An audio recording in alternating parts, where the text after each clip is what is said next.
Good morning. पूर्व की class में हमने क्लासिफिकेशन ऑफ बोन्स पढ़ा था, जिसमें हमने हमारे शरीर की पूरी 206 हड्डियों को 3 भागों में डिवाइड किया था। पहला हमने खोपड़ी और चेहरे की हड्डियां सचित्र रचना उसकी हमने पढ़ी थी। उसके बाद हम देखते हैं दूसरा धड़ और गर्दन की हड्डियां, जिसमें 58 हड्डियां होती हैं। ये धड़ और गर्दन की हड्डियों को भी हम 2 भागों में डिवाइड करके पढ़ेंगे। पहला है जैसे मेरुदंड वर्टिब्रल कॉलम, जिसमें 33 हड्डियां होती हैं। दूसरा है वक्षस्थल का पिंजरा थोरिक्स, जिससे 25 हड्डियां होती हैं। इस प्रकार से ये टोटल हो जाती हैं 58 हड्डियां। तो हम इसमें से पहला वाला देखते हैं मेरुदंड, या इसको वर्टिब्रल कॉलम बोलते हैं। ये जो मेरुदंड है ये 33 हड्डियों का बना लचकदार ढांचा होता है और इसे हम कशेरुका दंड भी कहते हैं। वयस्कों में मेरुदंड 60 से 70 सेंटीमीटर लंबा होता है।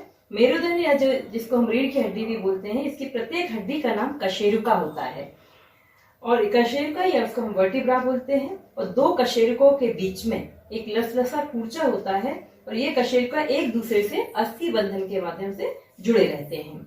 कशेरुका की रचना के कारण शरीर को पूर्ण आधार मिलने के साथ ही उसकी हलचल संबंधी समस्त क्रिया आसानी से हो सकते हैं। यहाँ हम देखते हैं एक सामान्य कशेरुके की रचना देख रहे हैं। इसमें हम देखते हैं कि ये इसके 4 भाग होते हैं।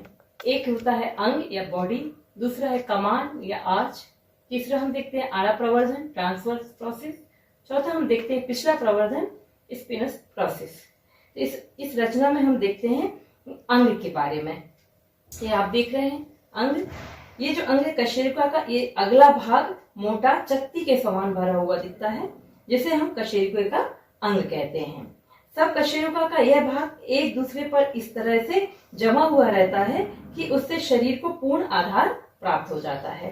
दूसरा हम देखते हैं कमान। ये हम देख रहे हैं कि ये जो आर्च बना हुआ दिख रहा है, ये कशेरुके के पीछे कमान रहता है और जिससे प्रत्येक कशेरुका में गोलाभार तैयार हो जाता है। ये आप देख रहे हैं, इसके बीच में से पृष्ठवंश रज्जु होकर के नीचे की ओर जाती है। नेक्स्ट हम देखते हैं आड़ा प्रवर्धन। या आड़ा प्रवर्धन हम देख रहे हैं, 2 आड़े प्रवर्धन है इसमें। तो कमान की दोनों ओर से 2 आड़े प्रवर्धन निकले हुए हैं। आड़ा प्रवर्धन एक ये है और एक ये है। नेक्स्ट हम देखते हैं एक और हमको ये रचना दिख रही है, जिसको कि पिछला प्रवर्धन या स्पिनस प्रोसेस बोलते हैं। ये कमान के पिछले हिस्से से एक उभार निकला हुआ होता है, जैसे पीठ के मध्य भाग में ऊपर से नीचे जब हम हाथ फेरते हैं तो हमको एक सहजी एक स्पर्श होता है। जब हम पीठ में ऊपर से नीचे हाथ फेरते हैं एक सहजी स्पर्श होता है, उसे ही वो एक्चुअल में वो जो स्पर्श है वो पिछले प्रवर्धन का होता है।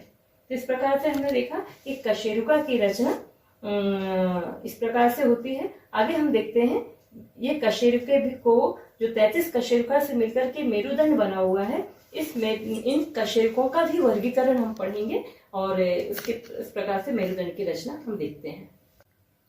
मेरुदंड जो है वो 33 वर्टिब्रा से मिलकर के बना है। ये मेरुदंड की हम रचना देख रहे हैं। इसमें जो वर्टिब्रास है वो 33 है। ये 33 वर्टिब्रास को 5 भागों में वर्गीकृत किया गया है और ये जो वर्गीकरण है उनका जिस पोजीशन पर वो मेरुदंड में जिस पोजीशन पर वो उपस्थित है उसके आधार पर इनका नामकरण किया गया है। इसमें अब हम देखते हैं कि जो प्रथम 7 वर्टिब्रास जो हैं ये ग्रीवा के कशेरुके कहलाते हैं या सर्वाइकल वर्टिब्रा बोलते हैं। और ये जो वर्टिब्रास होते हैं इनमें आड़े प्रवर्धन से रक्तवाहिनी के जाने के लिए एक छोटा सा छेद होता है। इस भाग के पहले व दूसरे कशेरुका का आकार जो होता है वो भिन्न होता है। पहला हम देख रहे हैं शिरोधरा अस्थि, इसको हम एटलास भी कहा जाता है। इसकी जो रचना होती है अंगूठी के समान होती है और इसी के ऊपर सिर आकर के स्थिर होता है। इसमें पिछला प्रवर्धन व अंग नहीं होता है। इसी ग्रीवा के कशेरुके का जो दूसरा कशेरुका हम देखते हैं इसका नाम है कील का अस्थि। यह जो कशेरुका है ये कील के समान इसकी रचना होती है और इसके अंग से एक खड़ा प्रवर्धन ऊपर की ओर जाता है, जो प्रथम कशेरुके के छेद में जाकर के कीलदार संधि बनाता है। इस पर पहला कशेरुका और सिर एक बाजू से दूसरे बाजू की ओर घूम पाते हैं।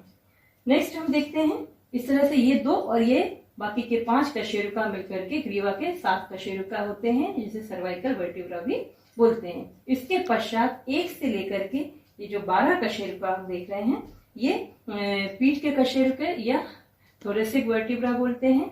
और ये जो 12 कशेरुके हैं ये वक्षस्थल के पिंजरे में वहां की जो पसलियां होती हैं उनसे जाकर के उनमें उनको अपने आप में जोड़ते हैं।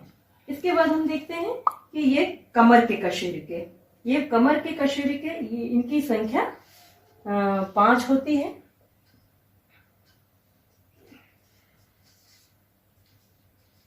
ये 5 कशेरुके होते हैं।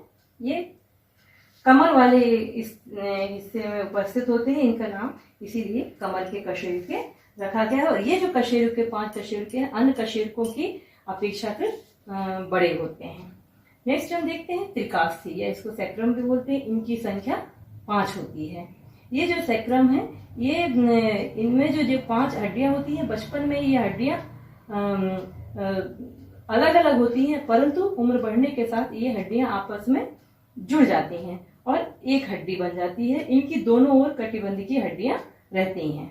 नेक्स्ट हम देखते हैं गुदास्थी है जिसको कॉक्सियस बोलते हैं। ये संख्या में 4 होती हैं और बचपन में ये कशेरुके भी अलग अलग रहते हैं, परंतु उम्र बढ़ने के साथ आपस में जुड़कर एक हड्डी बना लेते हैं। इस प्रकार से हमने देखा कि ये जो 33 हड्डियां हैं, ये 33 हड्डियां बड़ों में 26 हो जाती है और बच्चों में 33 होती है, क्योंकि उम्र बढ़ने के साथ में ये जो 5 त्रिकास्थी के कशेरुके हैं ये भी मिलकर के एक हो जाते हैं और ये जो गुदास्थी के 4 कशेरुके हैं ये भी उम्र में बढ़ने के साथ एक हो जाते हैं। इस तरह से इसमें बड़ों में 26 हड्डियां रह जाती हैं। सामने से देखने पर ये जो मेरुदंड है सीधा दिखाई देता है, परंतु वास्तव में ये 4 स्थानों पर इसमें टेढ़ापन होता है। इसमें जो गर्दन में और कमर में, गर्दन और कमर का जो टेढ़ापन है ये पीछे की ओर होता है। ये देखिए, ये पीछे की ओर 2 टेढ़ापन और ये 2 टेढ़ापन जो है ये सामने की ओर होता है। तो इस प्रकार से इसमें 4 जगह पे हमको टेढ़ापन दिखाई दे रहा है। 2 कशेरुकों में प्रत्येक को जो एक छेद रहता है उससे पृष्ठवंश रज्जु से निकलने वाला एक नाड़ी तंतु बाहर की ओर निकलता है प्रत्येक ओर से। इस प्रकार हम देखते हैं कि 31 जोड़ी नाड़ी तंतु जो हैं वो शरीर के भिन्न भिन्न भागों में फैल जाते हैं। 2 कशेरुकों के बीच में उपास्थि या कार्टिलेज भी बोलते हैं, कूर्चा भी बोलते हैं, उसका टुकड़ा होता है, जिसके कारण जो कशेरुके हैं एक दूसरे के ऊपर बिना घर्षण किए उनमें मूवमेंट होता है या उनकी हलचल होती है। और ये जो 2 कशेरुके हैं ये अस्थि बंधन के द्वारा बंधे रहते हैं।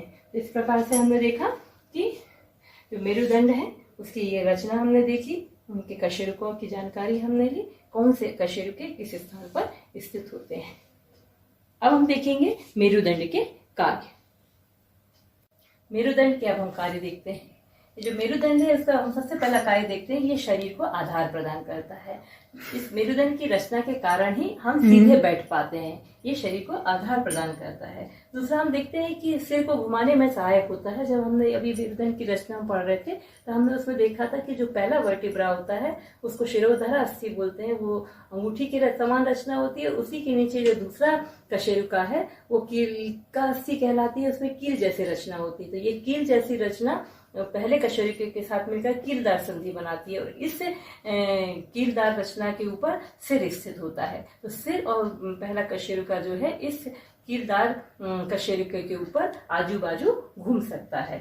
तीसरा हम देखते हैं कि इसमें जो शरीर की हड्डियां हैं, जितनी भी हमारे शरीर में हड्डियां होती हैं वो प्रत्यक्ष या अप्रत्यक्ष रूप से ये मेरुदंड से जुड़ा हुआ रहता है। नेक्स्ट हम देखते हैं बोझा उठाने में सहायक होता है, क्योंकि जो मेरुदंड की जो रचना है, मेरुदंड की रचना में जो टेढ़ापन है उस टेढ़ेपन के कारण शरीर बहुत बड़ा बोझा भी उठाने में सक्षम होता है। शरीर में कोई भी धक्का यदि लगता है तो वो जो धक्का है वो मस्तिष्क तक जाने के पहले मेरुदंड से होते हुए जाता है, जिससे वहां पर ही उस धक्के को कम कर लिया जाता है। नेक्स्ट हम देखते हैं कि पृष्ठवंश रज्जु की सुरक्षा भी इस मेरुदंड के द्वारा होती है। ये जो मस्तिष्क से निकलने वाला पृष्ठवंश रज्जु होता है ये इस मेरुदंड के जो छेद होते हैं उस छेद से होते हुए नीचे उतरता है, जिसमें इसमें कोई भी आघात नहीं पहुंचता है। इसको चारों तरफ से जो वर्टिब्रास होते हैं वो घेरे रहते हैं, जिसके कारण इसकी सुरक्षा होती है। नेक्स्ट हम देखते हैं कि जो मेरुदंड है, मेरुदंड में अस्थि बंधन और पेशी बंधन दोनों को बनने की भी जगह प्राप्त होती है और शरीर में अधिक लचक प्रदान करता है। मेरुदंड में 33 वर्टिब्रास होते हैं। इनमें आपस में ये अस्थि बंधनों पेशी बंधनों के द्वारा बंधे हुए रहते हैं। इतनी संधियां इसमें होती है जिसके कारण हम अपने शरीर को मनमाने ढंग से मोड़ सकते हैं, हिला सकते हैं, डुला सकते हैं, झुका सकते हैं। इस प्रकार से शरीर में अधिक से अधिक हमको लचक इस मेरुदंड के कारण मिलती है। और ये हमारे शरीर में जो मेरुदंड है स्प्रिंग की तरह कार्य करता है, क्योंकि इसमें लचक है और टेढ़ापन है। ये स्प्रिंग की तरह कार्य करता है कि अगर कोई धक्का हमको लगा तो ये धक्के को वो जैसे एक स्प्रिंग जो है आगे तक उसका धक्का को कम पहुंचाता है, तो ये मेरुदंड भी उस धक्के को झेल लेता है और मस्तिष्क तक उस धक्के को पहुंचते तक उसके आवेग को कम कर देता है। इस प्रकार हमने देखा कि मेरुदंड के 9 कार्य हमने यहाँ पर देखे और बहुत ही आवश्यक हमारे शरीर का ये अंग है, जिसके बिना हम जीवन की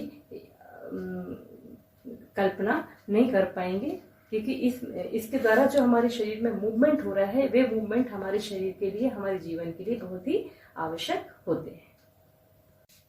अभी हमने जो गर्दन और धड़ की अस्थियों के बारे में जानकारी ली, उसमें विभिन्न प्रकार के प्रश्न परीक्षाओं में पूछे जाते हैं और हमें जानकारी भी होना चाहिए कि जैसे जो धड़ और गर्दन में कितनी हड्डियां होती हैं।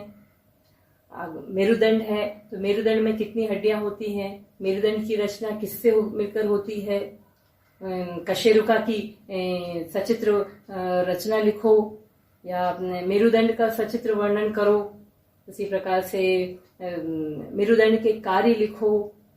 इस प्रकार से इसमें कई प्रकार के क्वेश्चन पूछे जा सकते हैं। या शिरोधारा अस्थि की रचना लिखो, शिरोधारा अस्थि का चित्र बनाकर उसके कार्य लिखो। कीलदार संधि की जानकारी पूछी जा सकती है। जो आपने पढ़ा कि इसमें बड़ों में 26 अस्थियां होती हैं और बच्चों में 33 अस्थियां होती हैं, तो क्यों बड़ों में 26 होती है और बच्चों में 33 क्यों होती है, ये भी पूछा जा सकता है। तो इस प्रकार से हमको कशेरुका के बारे में भी, मेरुदंड के बारे में भी पूरी जानकारी होना चाहिए। धन्यवाद।